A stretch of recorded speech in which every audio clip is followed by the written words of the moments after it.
So what do we got? We got a test on Thursday, right? And then we've got homework that's due Friday. I could push that back to Monday. Why don't I do that? I mean, you guys got enough going on, okay? All right, so we'll do that. So there were 5 problems is what I remember, and I don't remember the numbers right off the top of my head, but we'll just push that back to Monday. I'm not going to grade it anyway, so we'll just do Monday. Okay, so, and I'll send out a Moodle message on that just to remind you. You can turn it in Friday if you want, you know, it's fine, but. Okay, so this test, we're starting from the last test, and the last test ended with biaxial stress and that kind of stuff, Morse circle and all that. So where we're picking up at is strain. So we've got Hooke's law. Hooke's law goes from 2D stress to strain and 2D strain to stress. Okay, so that's, and there really isn't much to Hooke's law. Hooke's law, you just plug this stuff in and get the numbers out. You just want to be sure that you know its function and when you should use it. That's really about all there is with that to remember. All right, and that's on the front of the formula sheet over there on the right. It's labeled. Okay, and then we got strain energy density and volume change. Those aren't really main topics. Those are just kind of little side things that you'll run across later, I think, when you do more advanced structural analysis. Those are over on the right, a little bit more than halfway down. I think they're labeled too. Okay, then we did the plane strain stuff, which is biaxial, okay? And does everybody have the review? Is everybody good with that? You know, I handed out that review, I think it was Friday, I think, and then some review questions and all that. Everybody good with that? Okay. All right. Okay, so the biaxial strain, you know, we looked at a few things on that. We looked at that sketching. So remember, there's 3 kinds. So just be sure you're familiar with those and could create a sketch that is either dimensioned or to scale or, you know, whatever. We did a few different versions of that. Strains on given elements and planes, which are epsilon x1, gamma x1, y1, and alpha. Those are on the back, on the upper left, I guess, on the back of the formula sheet. And on that, you're just plugging the x and y strains into the formulas and getting the answers out. Just kind of keep in mind what these things are. You know, this is a lengthening or a shortening of a line. That's a axial strain. You might call it tension or compression. This is the change in an angle, okay? So gamma is when you have an original right angle normally, and then some sort of stresses occur that cause strains, and as a result of that, that angle changes to some new angle, so it deforms. So that's gamma. Now gamma actually, so I think of gamma as being the change in an angle, and then I think of alpha and beta as being the rotations of lines. So if 2 lines rotate, you end up with a changed angle. That's the idea. So gamma, generally speaking, is alpha plus beta, okay? So if you want to know how an angle is changing magnitude, you look at gamma. If you want to know how a given line is rotating, you look at alpha and beta. And we went through some examples of that, you know, when we went through the biaxial stuff. Okay. All right, so you can calculate this stuff up and then sketch it in some fashion or another, just depending on what style, you know, you might need to do. Okay, then we got pressure vessels, hoop, and axial stress. The hoop tries to split the tank in half. So the hoop is trying to rip the tank in half. Keep in mind, I think this came up on the homework, that axial stress is also known as normal. And the word normal means it's normal to the plane on which it acts. So if I'm asking for sigma AB, I'm looking for the stress that's normal to the plane. All right. Think of the plane as being ripped apart. You know, that's the idea. And I think there was a bit of a confusion on that on the homework. Okay, so the hoop stress rips the tank in half as though it's a pipe. The axial stress tries to tear the ends off the tank, right? And once you find these things, you've got, once you find the hoop and the axial for a pressure tank, you've got sigma x and sigma y. What's the shear stress in the xy directions for pressure vessels? Tau xy. Yeah, it ain't much. It's 0, okay? Think of a pressure vessel as being like a balloon. The x and the y stresses are just putting it in tension. That's what's going on. There's no stress in the x and y directions. Okay? No, excuse me, I shouldn't have said that. No shear stress in the x and y directions. Now, there is shear stress on the odd planes. And there's shear other places, but not in the xy direction. So tau xy is 0. So I guess where I'm going with this is, it's very common on this stuff to start with an element. You could look at biaxial analysis on a pressure vessel. You've got sigma x and sigma y when you find the hoop and axial, and you can calculate other things. Tau xy is 0. Okay. All right. You can also go from stress to strain using Hooke's law, right? Okay. So this is kind of the first thing we looked at, where we saw where this biaxial stuff comes from. Okay. And there's, when you've got a pressure vessel and you do the standard hoop and axial stresses, what you're finding are sigma x and sigma y. And then you can do all the biaxial stuff from there. Okay. Remember, when you use the angles here, if you want stress, the angle comes from the vertical. Okay. So I don't know, maybe we could do it like this. Stress, the angle comes from the vertical. So there's your angle for stress. Right? And that's the convention on that. But the strain angle comes from the horizontal. Okay.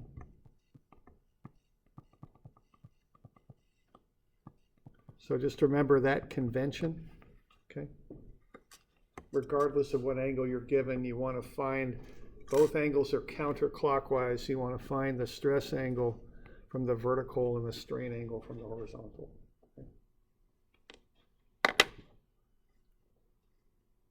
Okay, with that.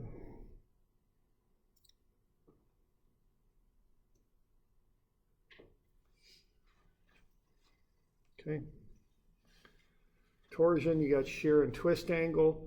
Then you've got some different forms of that. The non-uniform torsion is when you've got multiple torsions applied, one shaft with more than one torsion along its length. So you find the torsion in each section of the shaft and then find the angle based on adding the twist angles together. Okay, you can also do the in-plane biaxial stuff, the stresses and strains. What you do torsion, what you've got going on there is you've got, a shaft. When you apply a torsion, say like that, you can draw an element on the shaft. That arrow is pointing down as it moves across the front, so your shear will point down. The reactive torsion is coming back the other way, so the shear will go the other way. And then the other two meet in the corner. So there's your biaxial element with torsion. Okay. And then with torsion, what you got going on there is in the x and y directions, sigma x and sigma y both equal 0. Torsion in the x and y directions is in just pure shear. Okay.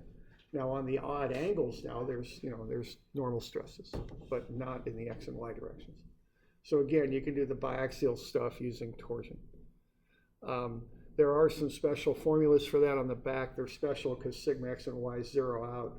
So you could use the full biaxial formula if you like, but a lot of it zeroes out. So they have these formulas just for torsion. They're on the back of your formula sheet. Okay. All right. We've got power transmission. Power is torsion times omega.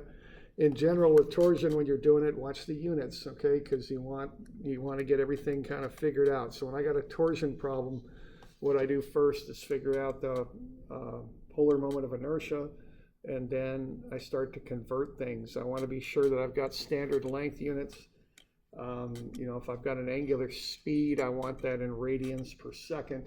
If I've got an angle in degrees, I want to get that into radians. I always look at the units before I start jumping into actually doing doing all the calculations. Okay. Then the indeterminate torsion, what you've got for indeterminate torsion is you've got, the basic statics here, whatever is applied is equal to the two reactions.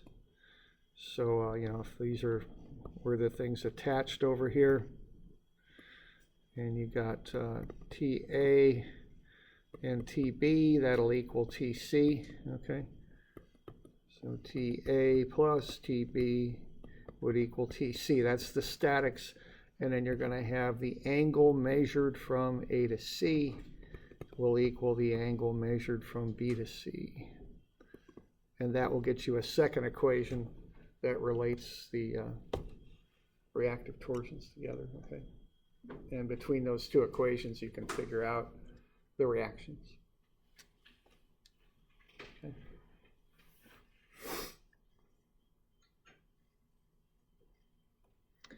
So that's the,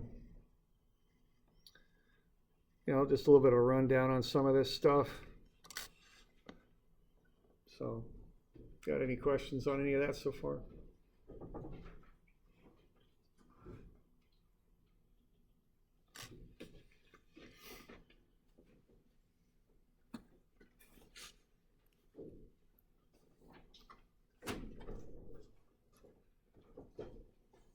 Okay. Okay, I got these review questions. This first one's just kind of a basic thing. Find the maximum shear stress in the shaft and the angle of twist at the end of the shaft. Just find the polar moment of inertia, which is pi over 2 outer radius to the 4 minus inner radius to the 4. I keep that in meters because I want to use standard units, and then just run the two basic equations there, TR over I and TL over IG. Okay. So, that's the first one there.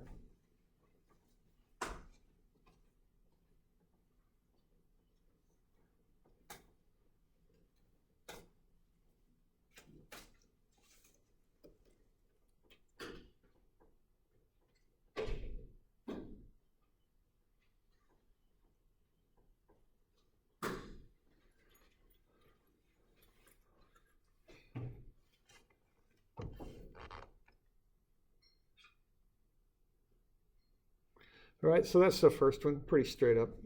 Any questions on this one?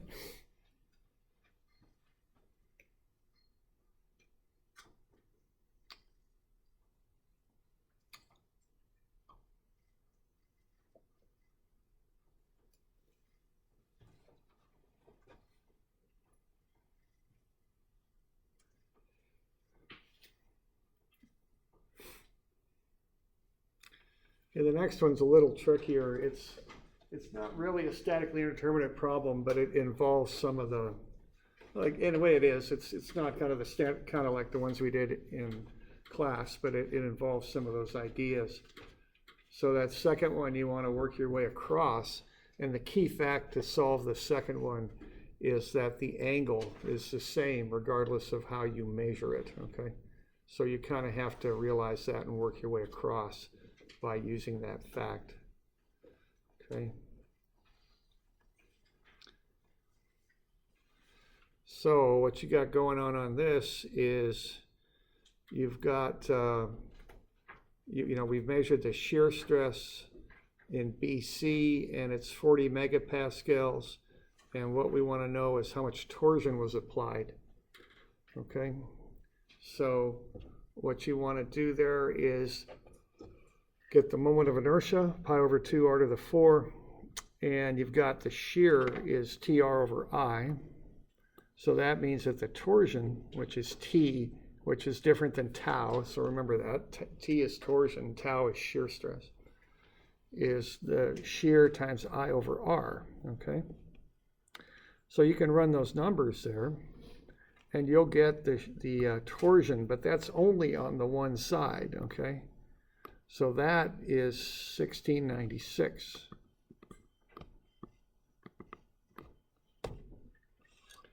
And that's knowing that its shear has reached 40 megapascals.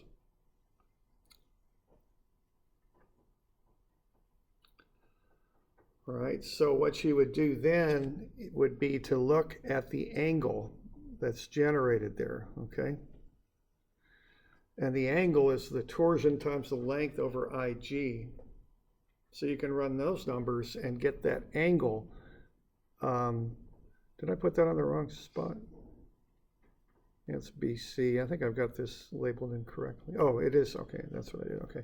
So the angle from C to B is TL over IG. It's 0.06. But you could also measure that angle from A to B, see? So by knowing the torsion in BC, you can find the angle measured from C to B. When you know that, what you can do then is find the angle from A to B. Okay.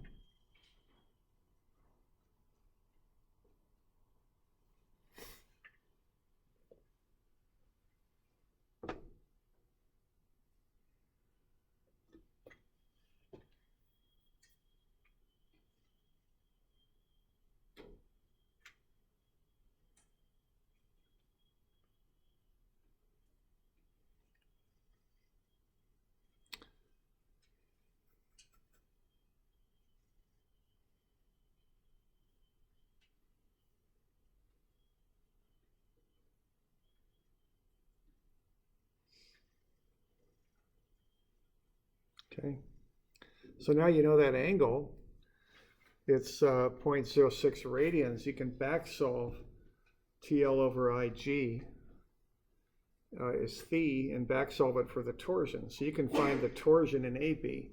It's phi times IG over L, and that's 1526.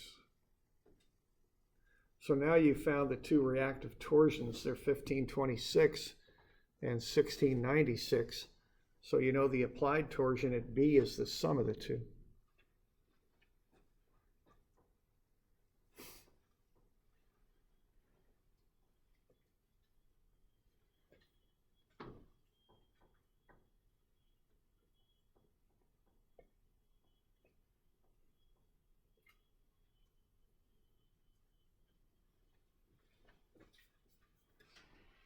Okay.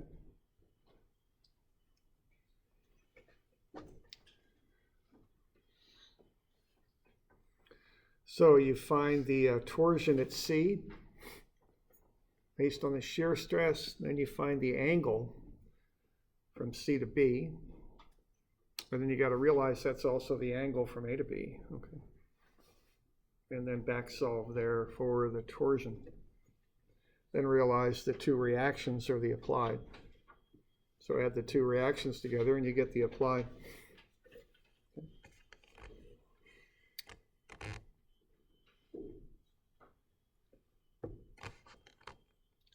Everybody okay with that? Doing all right? Okay.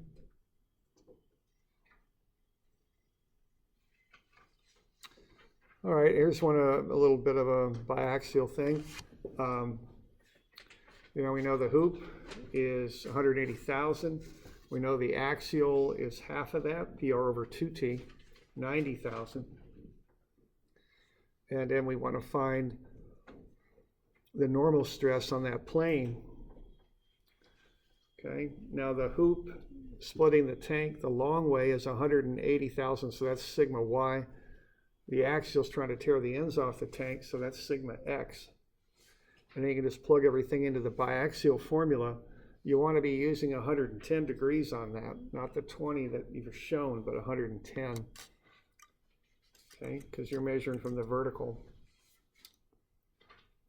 So when you run the numbers on that, it's 169,500.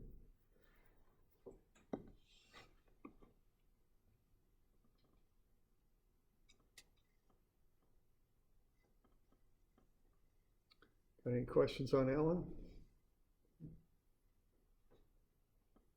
Okay.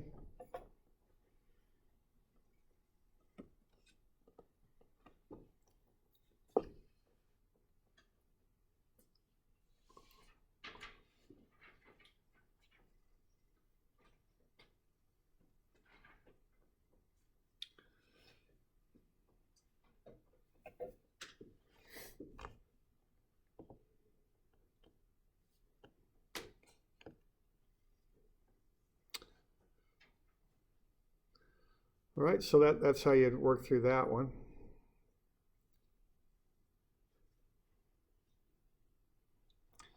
Okay.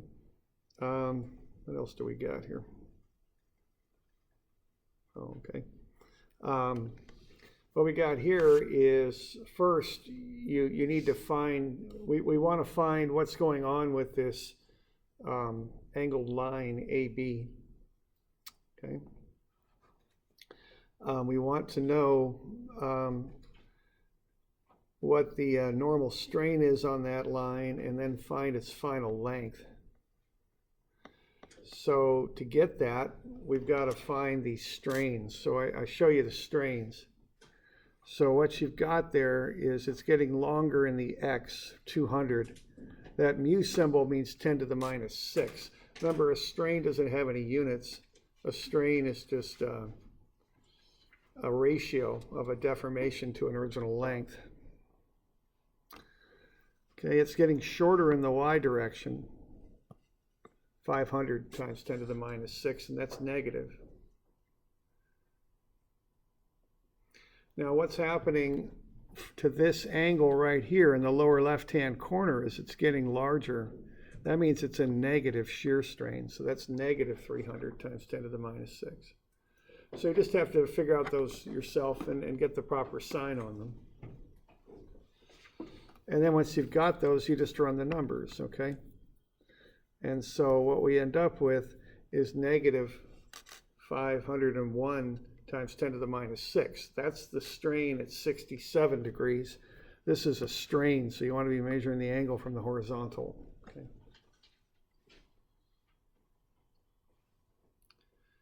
So that's negative 501.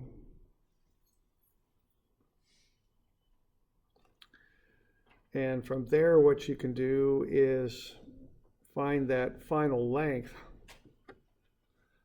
Okay, and the quick way to that is to take the original length times 1 plus whatever the strain is. So the strain is negative 501 times 10 to the minus 6. So that's 1 minus 0.000501 times 2, and that's 1.998998, etc., etc. Okay. So that's how you'd work through that one.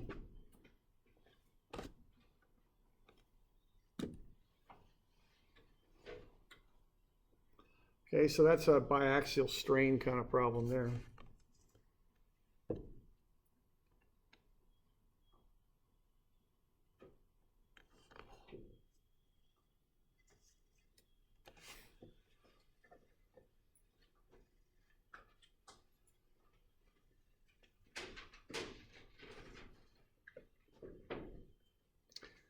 So we're good with that? We got any questions? Okay.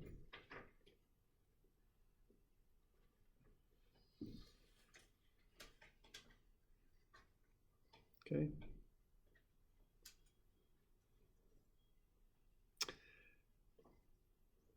And then the last one is just kind of a flow chart, I think.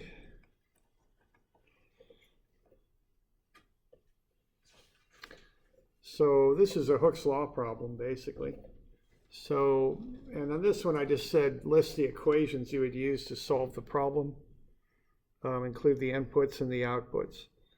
So the numbers on the original copy here have changed on the equations, so they're not correct, all right?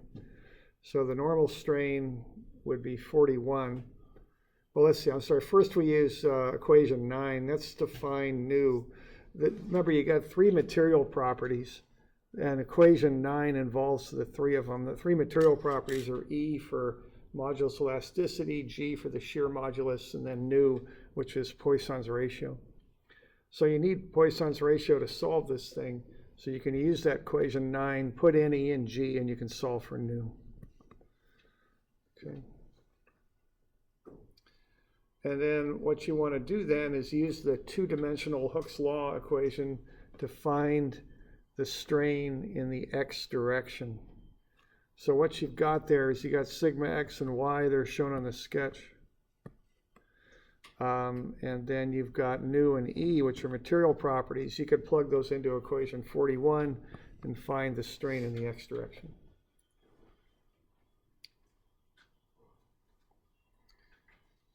Similarly, if you want to find the new thickness of the plate, you can use equation 9 and find new. And then once you've got it, you can use the material properties, sigma x and y, and find the strain in the z direction. And then go ahead and find the thickness, because if you know the strain in the z direction, you should be able to work your way into the final thickness. You can find delta. There's different ways to do it.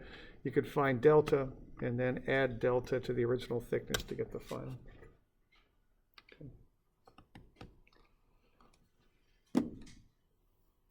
Okay, so those are just some old test questions. This pulled kind of at random off of old tests. So get you some idea what this stuff might look like.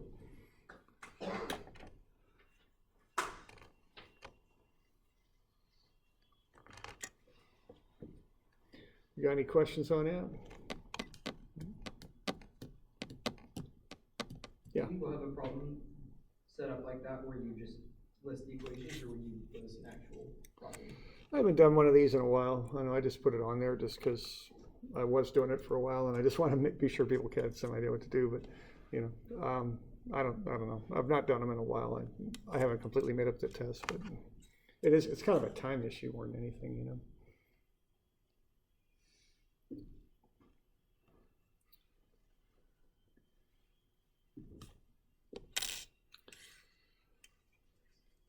Other questions?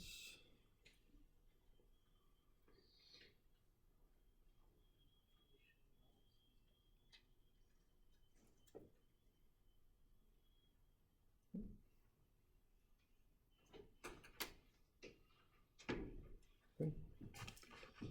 All right. So that's just a little run through on that. You know, usual stuff. Don't just focus on this. Look at your homework problems. You know, that's probably the best way to be studying for this. And you know the terminology too. You know, that's always kind of an issue on this stuff too. Know what a strain is. You know what a delta is. Just know the terms so you know what to do when I ask you to do this or that or the other thing. Okay. All right.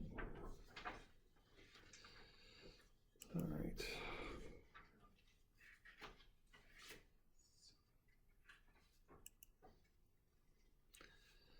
All right, we got a bit of time.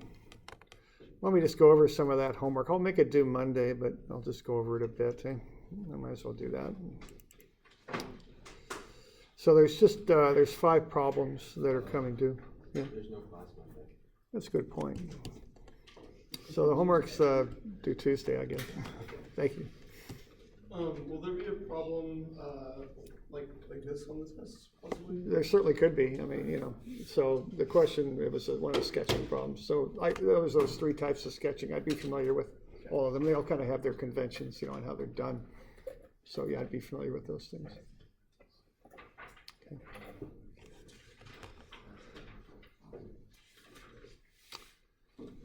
Let's see. Well, let's see what we got here. We've got this shear and moment stuff. So that's due Tuesday.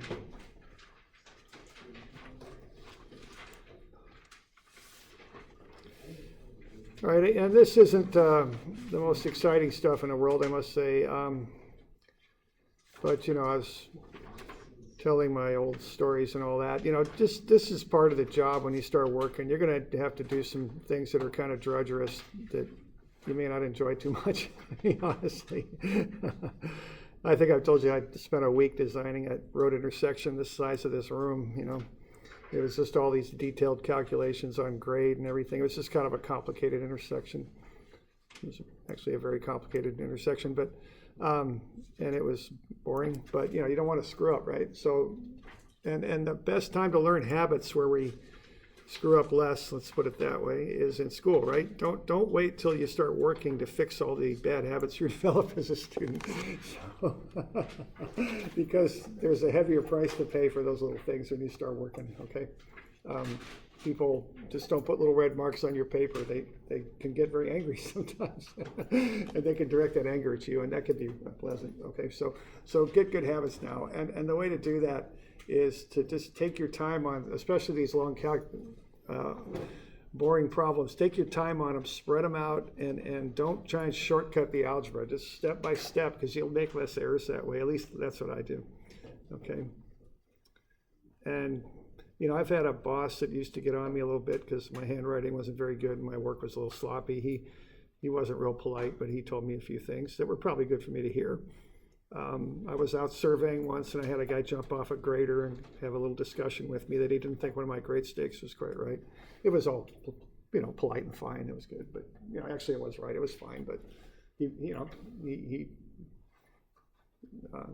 wanted to get that straightened out. Okay, time's money. Okay, he didn't want to be grading a site incorrectly, you know, and so anyway, and all that kind of stuff. So try to develop these habits to get it right the first time, okay?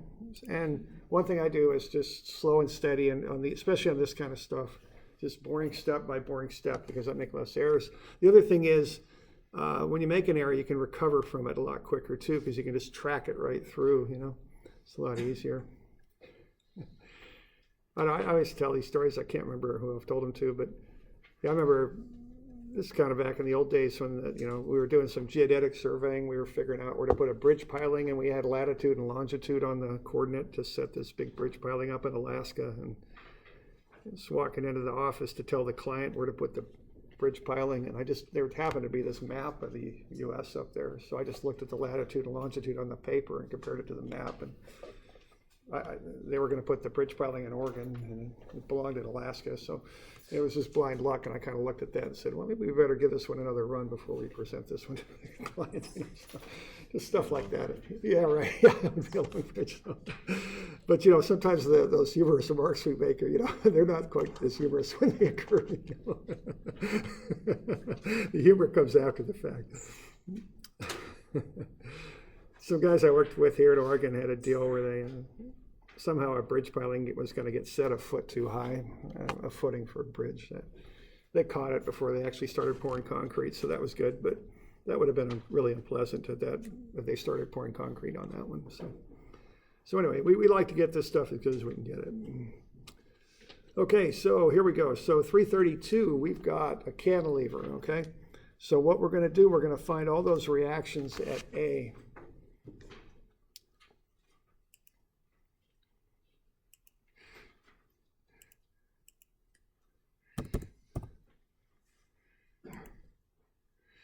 So we go, sum of fx is rex, sum of fy, and that's 0. There's nothing going on in the x direction. In the y direction, we got what? Ray up. And then what we want to do is find the net force under that distributed load. So that's going to be 4,000 times 6, 4 kilonewtons, but I'll get into standard units of newtons, times a 6-meter span. So that'll be 24,000 down plus another 8,000 down, and then Ray up. So I got Ray minus 24,000 minus 8,000. So Ray is 32,000. That's the Y reaction, because that's the only support for that cantilever. And then I'll have sum of MA is 0, and that'll be the reactive moment at A, right there. I'm assuming that thing's counterclockwise, so that goes in as a positive. These applied moments are negative because they're clockwise. Okay, so I'm going to have the 24,000 on account of that rectangular load times half of 6, that's 3 meters, it's negative. And then I'll have the 8,000 over there times 4, that's negative also. So I'll get the reactive moment, it's 104,000. Okay. So there's the reaction.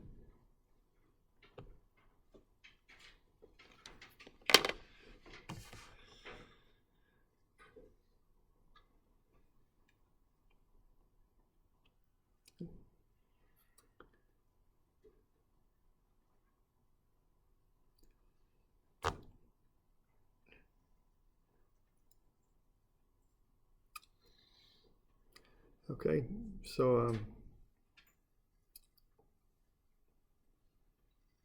so there's 104,000.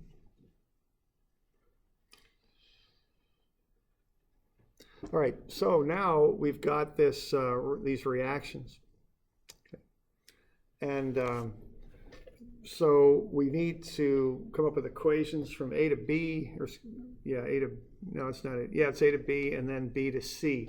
We need separate equations because we've got one set of equations that will hold from A to B, but as soon as we hit that concentrated load, we're going to have a second set of equations from B to C because the free body diagram changes, okay? So our first free body diagram is a little bit simpler because it doesn't have that concentrated load.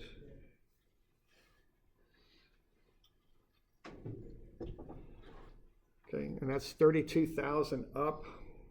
That's the reaction.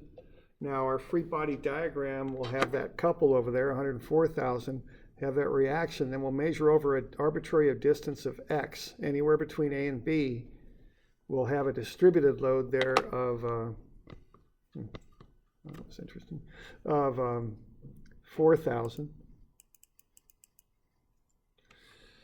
times, and that's over the span of x. So we mark it on the left-hand side, measure a distance of x over to the cut. Okay, so the net downward force will be the 4,000 newtons per meter times x, and that's negative, of course, because it's down. We've not yet got to B, so we don't have that in the equation. And then we put that shear in there and we draw it down where we make our cut. And then we just deal, throw it into the statics equation. So it's going down, so it's minus VAB. So we can pull the VAB to the other side of the equation and solve for what's left. It's negative 4,000x plus 32,000. Okay.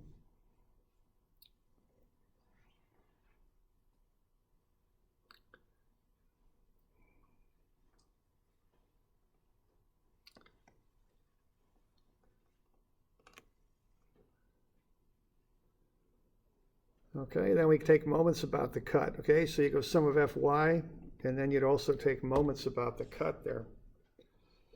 All right, now you got a couple over there that's counterclockwise 104,000. So we've got that. So that'll be plus 104,000 right there.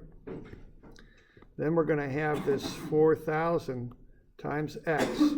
So that's the load associated with that distributed load, so that's 4,000x, and that's going down, and its moment arm then would be half of x because it acts at the centroid of the load, so its moment arm would be x over 2. Okay, so you're going to have 4,000x times x over 2.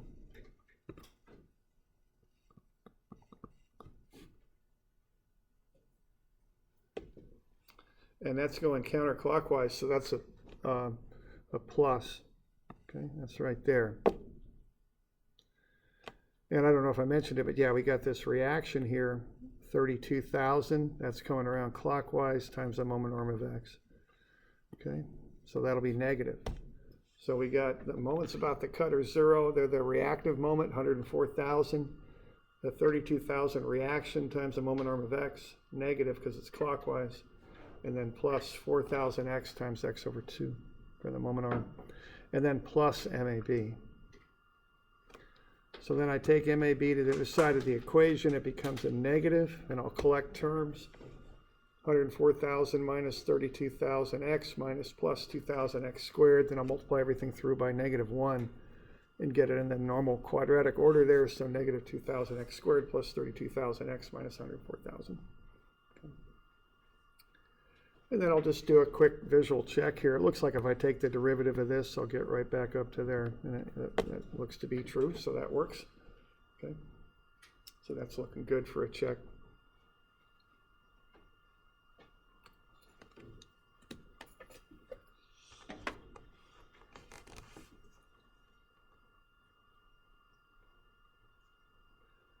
All right, so we good with that?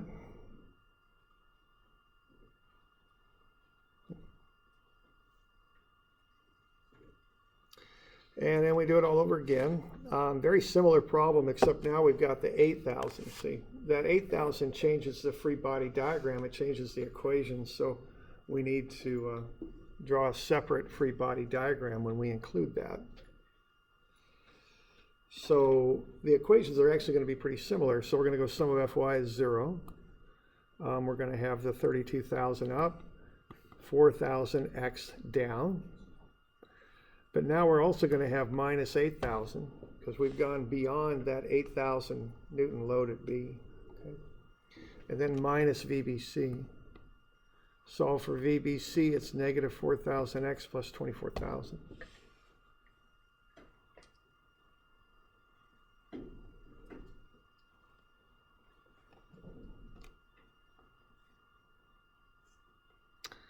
Okay.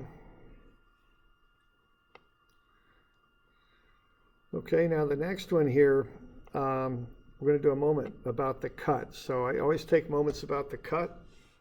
That's, pretty standard practice, I think, to do. One advantage of that is it eliminates the shear from your equation. So I wouldn't want to have to throw something like that back into a moment equation. That would start getting kind of messy. So by taking moments about the cut, you're right where the shear occurs. There's no moment arm, so you eliminate the shear from the moment equation. Okay. So sum of moments about the cut is 0. We got 104,000 over here, just like before, minus the 32,000x. We've got plus 4,000x times x over 2. That's positive because that's coming around counterclockwise. Okay. And then we also want to include that 8,000 because that's not right at the cut. That's a little bit off to the left there. So what we know is starting at the left and working our way to the cut is a distance of x. But it's 4 from the end of the beam to the 8,000 load. So what that leaves for the moment arm here, right there, is x, the total, minus the 4 that you come back to get to the 8,000. So that's x minus 4. And that'll be times the 8,000. Counterclockwise, so it's positive. Okay. Bring the MBC to the other side of the equation, it becomes negative. 4,000x times x over 2 is 2,000x squared. 8,000 times x is plus 8,000x. 8,000 times a negative 4 is negative 32,000. Okay.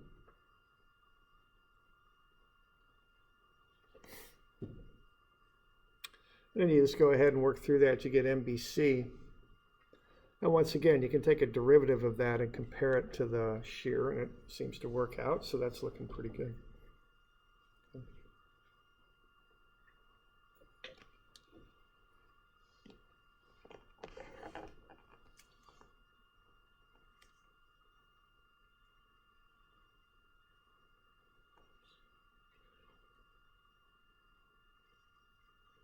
Okay, so that's how you work through that set of problems there.